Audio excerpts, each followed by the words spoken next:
Hello everyone, this is Jerry O'Donnell, and this video is on one of my favorites, Gideon. Wow, he was one of the judges, and he definitely went through some stuff with the Lord, and it's there's a lot of parallels between what Gideon did and what we're going to do. But anyway, I'll start off by reading some scripture. I'll start out. Um,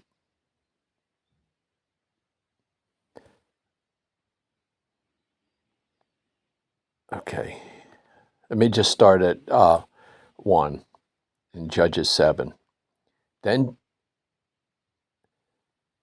Jerubbaal, who is Gideon, and all the people that were with him rose up early and pitched besides the well of Harod, so that the host of the Midianites were on the north side of them by the hill in the valley. And the Lord said to Gideon, the people here that are with you, they're too many for me to give the Midianites into their hands, lest the Israelis vaunt themselves against me and say, my own hand has saved me. Do you see this? So one of the kingdom principles, and really I would say this would be what people that are raised up to be prophetic or prophetess, one of the things I noticed is God, the prophets like Elijah, they don't make it easy for God, like to try to help God along. No, that's the opposite. They make it hard on God so that it takes faith and it takes God, and it makes it so that you know for sure that it's God when he finally moves. You know, remember when Elijah challenged these people that had when Elijah challenged the 450 prophets of Baal, and they lanced themselves, they did everything, they made, they prepared their sacrifice, but Elijah, he did the opposite. He built up the altar, and he because everything's a type and a shadow, and he built up the altar, and he poured water on it, and even made a ditch around the altar and poured water in the ditch so that it would be almost impossible for God to consume the sacrifice. He made it, like if you're going to build a fire, you put kindling, you get a whole bunch of dry stuff, right? You don't soak it with water.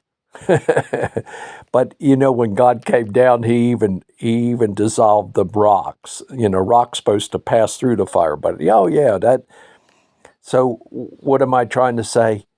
That the real prophets, they'll make it hard on God. But anyway, and the Lord said to Gideon, the people are too many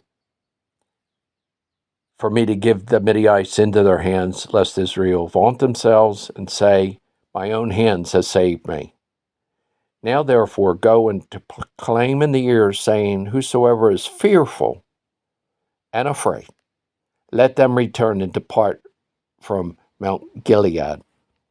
Okay, so he doesn't want the fearful ones to be mingled with and mixed with the ones that are brave.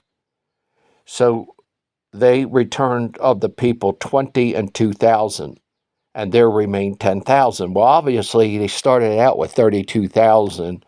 22,000 went home because they were afraid, and now there's 10,000. And the Lord said to Gideon, the people are yet too many. Bring them down unto the waters, and I will try them there. Now, he's always going to test. First, he divides them, and he makes the company 10,000, which is a remnant compared to 32,000. But then I'm going to try them there. You see that? He always tries us. The Bible in Corinthians says every man is going to be tried with fire, and the fire is going to try every man's work to see what sort it is, right? He's testing us. He's in the testing business. And we're the, I won't say it, but anyway. And of whom I said this shall go with thee, and the same shall go with thee, and whosoever I say unto you, this shall not go with you, the same shall not go. And he brought them down to the people unto the water. And the Lord said unto Gideon, every one that laps of the water with his tongue as a dog lapped, him shall you set by himself, likewise every one that bows down upon his knees to drink. And the number of them that lapped the water put into their hands to their mouth were 300. And all the rest of the people bowed down upon the knees to drink. And the Lord said to Gideon, by these 300 men that lapped will I save you and deliver the Midianites into your hands, and let all the other people, every man unto his place, meaning go home. So the people took vectors in their hands and with trumpets, and sent all the rest of Israel, every man unto his tent, and remained there 300 men, and the host of Midianite was beneath him in the valley. So what's the deal here? Why lapping water? I want to bring revelation to two factors, okay? And this is key to end time scenario and to the prophetic people and to the remnant of God's people.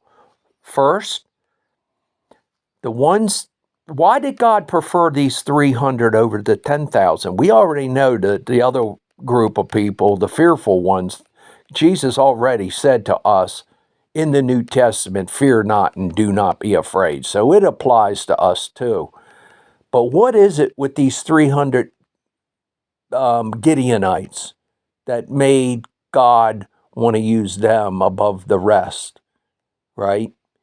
Well, two things that are key to victory over, because they went up against a couple 100,000 Midianites and destroyed them, right? And so what was the key? A, is they were seers. All the ones that bowed down, they were looking at the water and drinking right from the river, okay? They were not looking. They weren't seers. They weren't seeing the unseen. They weren't looking for the attacks of the enemy and watching and praying. But these 300, they did. And here's the key. This is going to be so important in the days ahead. This is where the revelation stream will flow. Okay?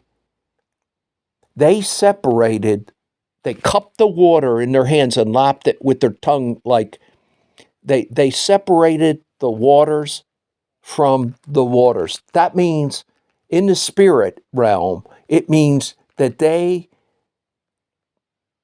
the waters is the, Jesus said, I'll give you water that you thirst not, right?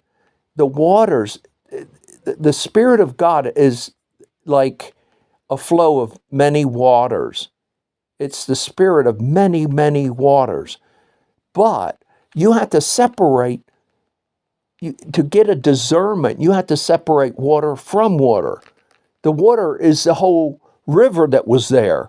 But the water that you drink is only a little bit of the water from that. And I'm telling you what, we got to learn to separate from the voice of the many waters. There's a lot of voices. But we got to separate them and know what exactly God is saying. The voices is like the voice of many waters is incredible, but we have to discern and separate those waters. And these 300 did do that. So they were tested at the waters, and they were found faithful to drink the right way And so they were watchmen also.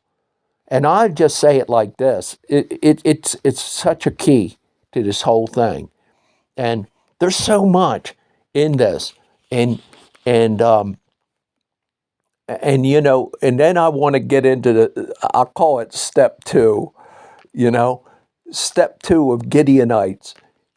How they got victory in the land when they went in. Oh boy, there's so much. I'm telling you what, there's so much revelation on Gideon how Gideon defeated the Midianites in the battle, and that'll be the next video that I do. I'll call it step two of the Gideonites' victory. But anyway, I thank you for tuning in, and may God bless you.